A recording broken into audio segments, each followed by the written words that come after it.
Shalom untuk saudara pendengar yang dikasihi Tuhan Yesus Kristus. Selamat siang dan salam sejahtera untuk kita semuanya. Selamat datang kembali di renungan siang dan doa siang pada hari ini. Semoga saudara yang terkasih dalam keadaan sehat selalu. Kiranya damai dan sukacita Roh Kudus melimpah di dalam hati dan pikiran saudara saat ini.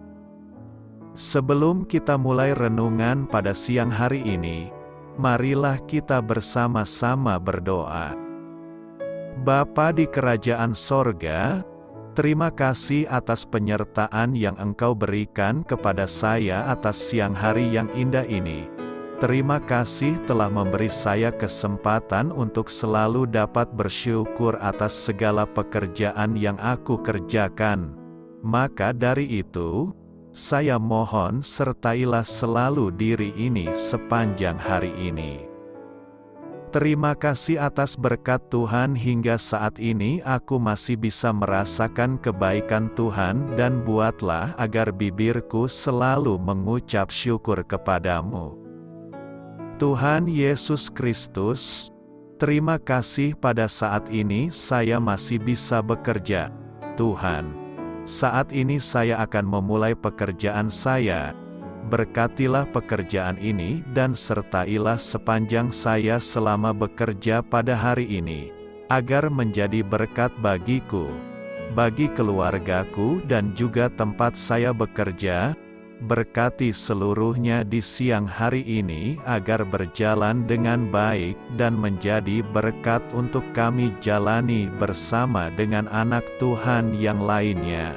Dalam nama Tuhan Yesus, aku berdoa. Amin.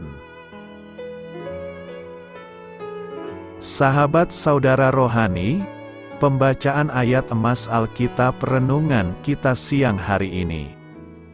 Nats bacaan kita siang hari ini adalah, janganlah mencari kepentingan sendiri atau puji-pujian yang sia-sia.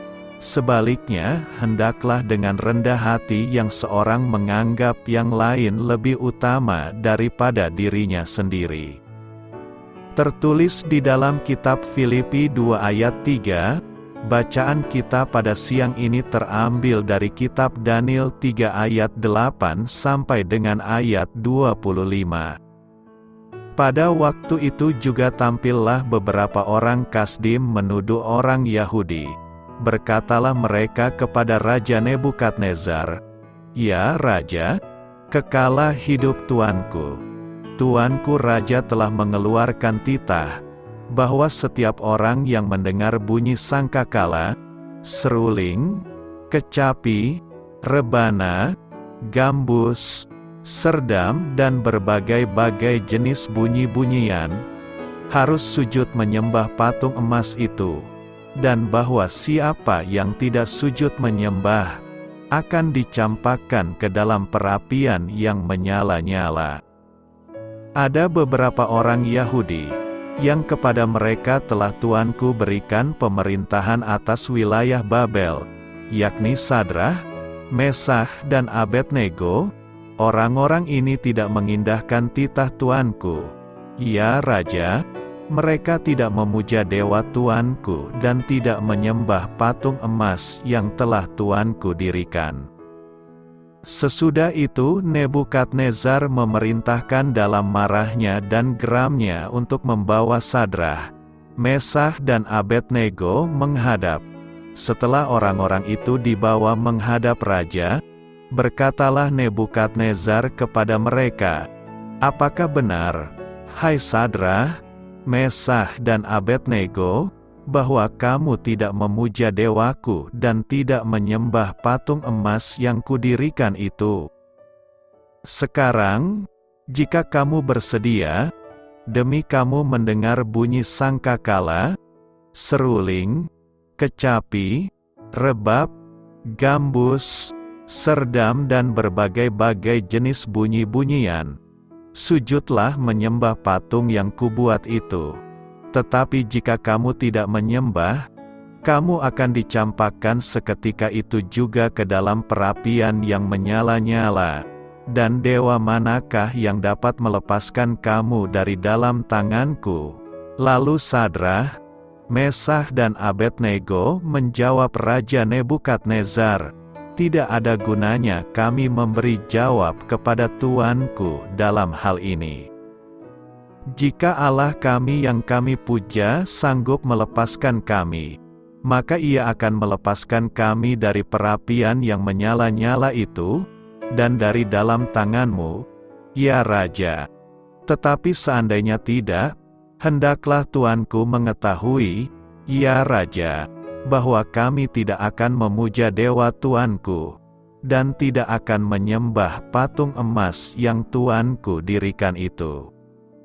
Maka meluaplah kegeraman Nebukadnezar, air mukanya berubah terhadap Sadrah, Mesakh dan Abednego, lalu diperintahkannya supaya perapian itu dibuat 7 kali lebih panas dari yang biasa.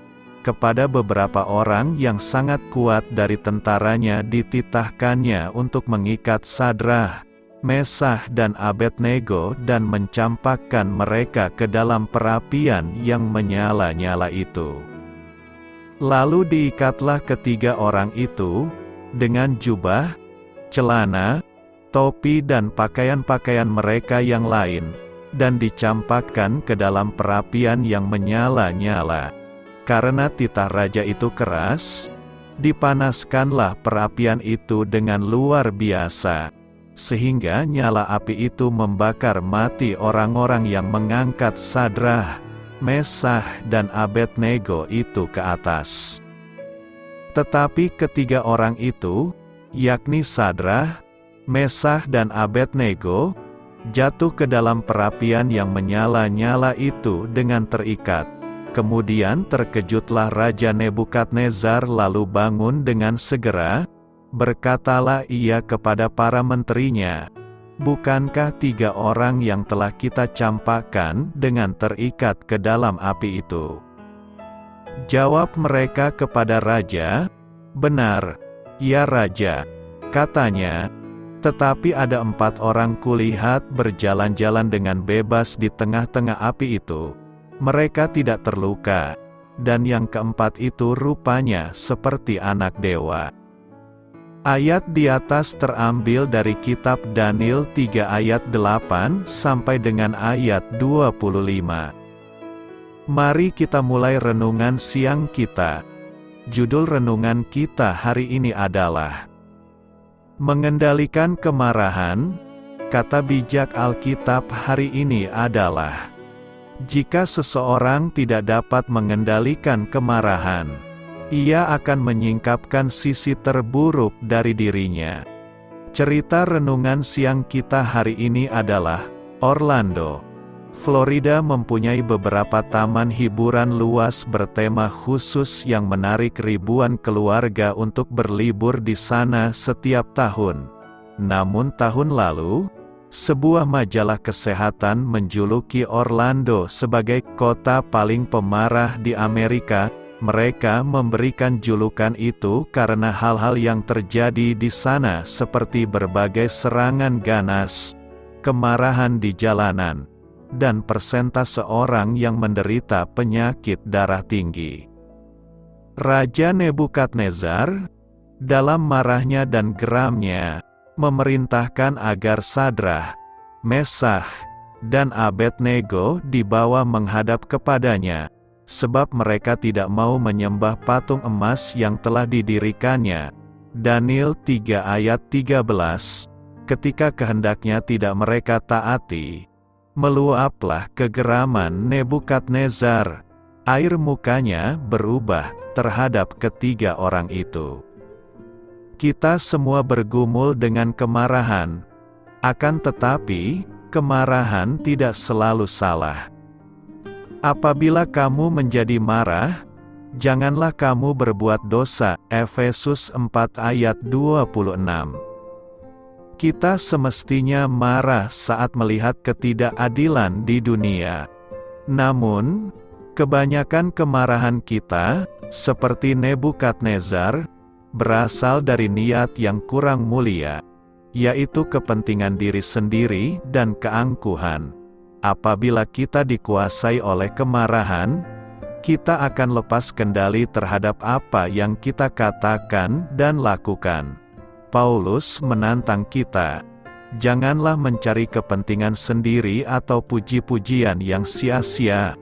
Sebaliknya, hendaklah dengan rendah hati yang seorang menganggap yang lain lebih utama daripada dirinya sendiri. Filipi 2 ayat 3.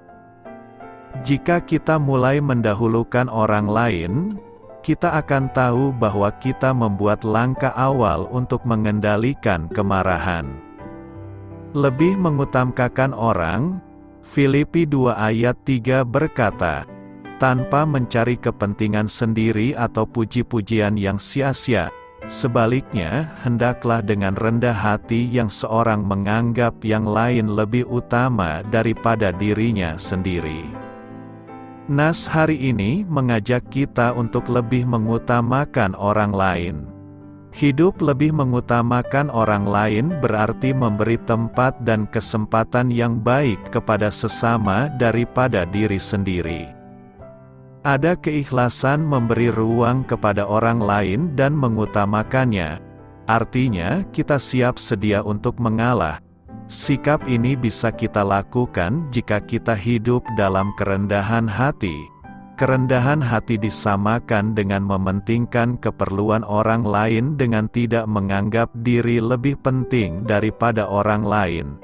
Bahwa kepentingan orang lain sama pentingnya dengan apa yang menjadi keperluan kita.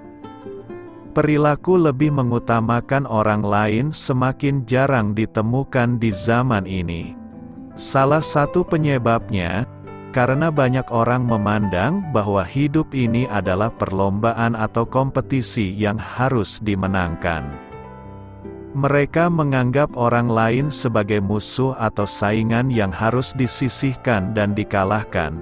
Segala cara dilakukan untuk menjadikan diri sebagai pemenang. Sehingga mereka bekerja bukan untuk peningkatan kualitas dan membawa hasil baik bagi banyak orang tetapi hanya untuk mencari kesenangan, popularitas demi kepentingan diri sendiri. Itulah kehidupan yang sementara terjadi dalam jemaat dan masyarakat. Kepada jemaat di Filipi, Rasul Paulus mengajarkan tentang apa yang harus mereka lakukan, yaitu tidak mencari kepentingan sendiri atau puji-pujian yang sia-sia. Sebaliknya, hendaklah dengan rendah hati seorang menganggap yang lain lebih utama daripada dirinya sendiri, dan janganlah tiap-tiap orang hanya memperhatikan kepentingannya sendiri, tetapi kepentingan orang lain juga. Bagi Paulus, kerendahan hati harus terwujud dalam pikiran, perasaan, perkataan dan tingkah laku hidup serta menjadi landasan membangun hubungan satu sama lain. Semua anggota jemaat sama di hadapan Tuhan. Karena itu tiap anggota berhak atas pelayanan dan penerimaan dari anggota yang lain. Semua anggota jemaat diterima dalam pelayanan karena mereka semua telah menerima kasih karunia dari Kristus. Lebih ditegaskan lagi, mereka harus memperhatikan kepentingan orang lain daripada dirinya sendiri.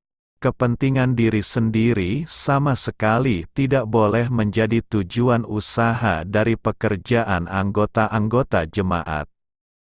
Menjadi orang yang rendah hati itu adalah indah. Tuhan mau kita semua jadi rendah hati. Sejatinya sifat alamiah manusia itu sombong dan egois. Namun perjumpaan dengan Tuhan Yesus membuat hidup kita diperbaharui.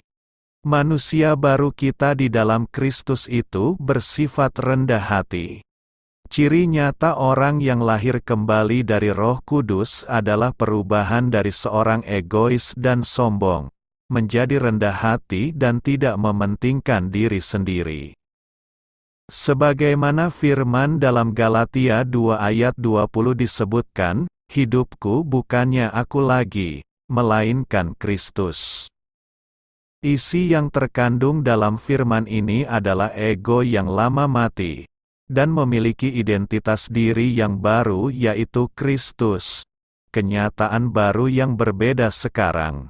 Hidupku sekarang adalah hidup Yesus yang mengalir dalam diriku, menggantikan egoku yang lama, diri manusia alami produk dari nilai dan budaya manusia bumi mengenakan pikiran Kristus dan mengingini yang di hati Tuhan Yesus, berkembang menjadi serupa dengan Yesus.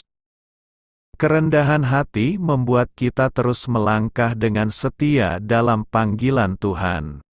Bertekun mengerjakan kehendak Tuhan di tengah tekanan tantangan dan celaan yang bisa membuat mundur dan kabur. Kepercayaan yang Tuhan berikan terselesaikan dengan benar karena dikerjakan dengan rendah hati. Tuhan mudah untuk menuntun dan mengajar orang yang rendah hati. Sebaliknya, kegagalan dan kejatuhan dalam melayani Tuhan, sebagai hamba Tuhan, terjadi akibat kesombongan yang terselip.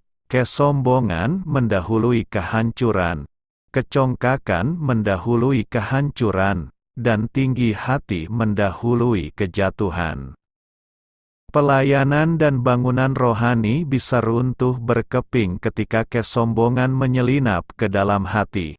Kesombongan bisa memicu perpecahan, perceraian dan konflik yang tak terselesaikan.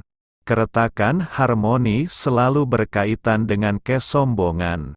Sebagaimana iblis terusir dari sorga akibat kesombongan, sebaliknya kerendahan hati akan menyelamatkan dari bencana. Yusuf menyelamatkan keluarga Israel karena rendah hati. Yusuf adalah contoh seorang yang rendah hati. Ketika dalam kemuliaan dan kekayaan sebagai orang kepercayaan Fir'aun di Mesir, dia merangkul kakak-kakaknya yang telah berbuat jahat kepadanya saat datang cari gandum di musim kelaparan. Apa yang dari hatinya menghadirkan perdamaian dan kedamaian. Buah yang dihasilkan kerendahan hati adalah pemulihan dan keterhubungan, atau rekonsiliasi, sedangkan buah kesombongan adalah perpecahan dan keruntuhan. Rendah hati bukanlah rendah diri. Kesalahpahaman yang umum adalah bahwa kerendahan hati sama dengan memiliki harga diri yang rendah. Kebenarannya, rendah hati dan rendah diri adalah dua hal yang berbeda. Bahkan bertolak belakang, seseorang menjadi rendah diri ketika membandingkan diri dengan orang lain dan melihat hanya kekurangan-kekurangan dirinya atau ketika seseorang tahu ada hal-hal memalukan, dosa, dalam hidupnya yang harus disembunyikan dari Tuhan dan orang lain. Contoh Adam, Kain. Seorang yang rendah hati menyadari bahwa Tuhan adalah Tuhan yang Maha Tahu dan Maha Kuasa, sedangkan saya adalah manusia yang terbatas. Segala sesuatu dalam hidup saya adalah kasih karunia. Tidak ada dari diri saya yang dapat saya banggakan sebagai hasil karya saya sendiri. Tetapi aku sekali-kali tidak mau bermegah, selain dalam salib Tuhan kita Yesus Kristus. Sebab olehnya dunia telah disalibkan bagiku dan aku bagi dunia. Orang yang rendah hati menyadari kelemahan, kekurangan, keterbatasan dan kerentanan dalam hidupnya, sehingga membuatnya hidup bergantung kepada Tuhan dan bukan pada kekuatannya sendiri. Orang yang rendah hati menyadari keterbatasan pengetahuannya, oleh sebab itu ia bergantung kepada Tuhan, dan Tuhan senang menuntun dan menyatakan kehendaknya kepada orang yang rendah hati. Firman Tuhan saat ini mengingatkan kita sebagai keluarga Kristen agar tidak memandang hidup ini sebagai suatu perlombaan atau kompetisi yang saling mengalahkan. Hidup ini adalah kesempatan yang Tuhan berikan kepada kita untuk dijalani bersama supaya menjadi berkat bagi orang lain.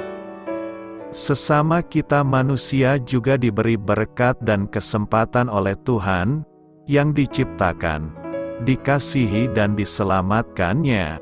Itulah sebabnya ada ungkapan bijak yang berkata, "Jika kamu mau menjadi orang besar, besarkanlah dulu orang lain." Makna dari ungkapan ini yaitu ketika kita berusaha untuk berhasil atau menjadi orang besar tidak harus mengecilkan orang lain. Karena itu, mari bangun pewujudan rendah hati itu termanifestasi jadi karakter baru kita.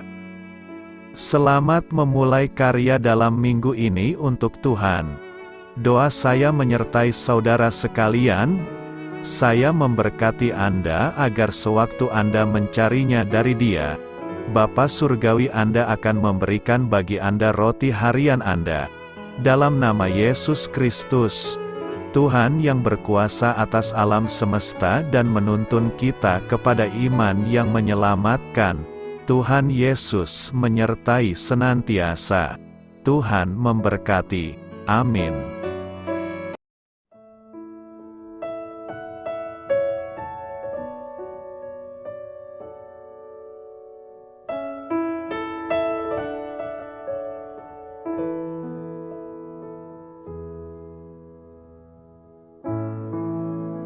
Demikianlah renungan firman Tuhan pada siang hari ini. Semoga menjadi kekuatan di dalam hidup kita dan menjadikan kita pribadi yang lebih sukses. Sebelum kita memulai aktivitas hari ini, marilah kita berdoa. Bapa kami yang ada di sorga, terima kasih atas kasih dan kebaikan Tuhan yang begitu besar buat kami. Tuntunlah perbuatanku agar di sepanjang hari ini saya bisa bekerja sebaik-baiknya, tidak pernah jemu menolong sesama, selalu ramah dan tahu terima kasih, menghayati iman dan mengamalkannya dengan sekuat tenagaku. Semua ini saya sampaikan kepadamu, dengan pengantaraan Kristus, Tuhan kami. Allah, Bapa kami bersyukur kepadamu, bahwa dengan bekerja kami boleh ambil bagian di dalam karya-Mu mensejahterakan dan membahagiakan umat manusia. Kami mohon bimbingan-Mu dalam melaksanakan pekerjaan kami hari ini. Bimbinglah kami agar sanggup bekerja dengan semangat kasih, dengan riang, rajin dan jujur. Terima kasih, Tuhan. Amin. Dalam nama Tuhan Yesus Kristus Tuhan dan Juru Selamat kami, Bapa kami yang baik, kami mengucap syukur dan berdoa. Amin. Biarlah firman Tuhan menjadi pengingat untuk kita semua, bahwa tuntunan dari Roh Kudus akan selalu memberi jalan keluar bagi setiap permasalahan hidup kita, dan memberi kedamaian di hati kita. Amin. Sampai jumpa di renungan siang saudara rohani berikutnya. Shalom.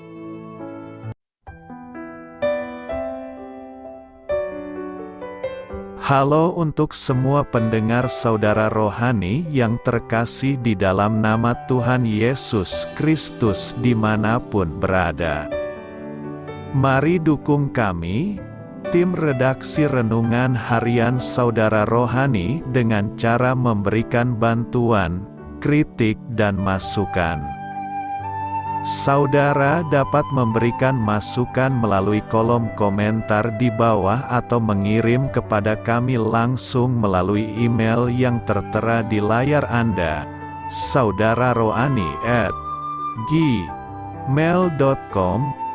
Jika saudara terberkati melalui renungan ini, saudara dapat mendoakan kami dan memberikan bantuan lainnya dengan mengirim email kepada kami. Saya berdoa agar saudara sekalian bahagia dan sehat selalu. Amin.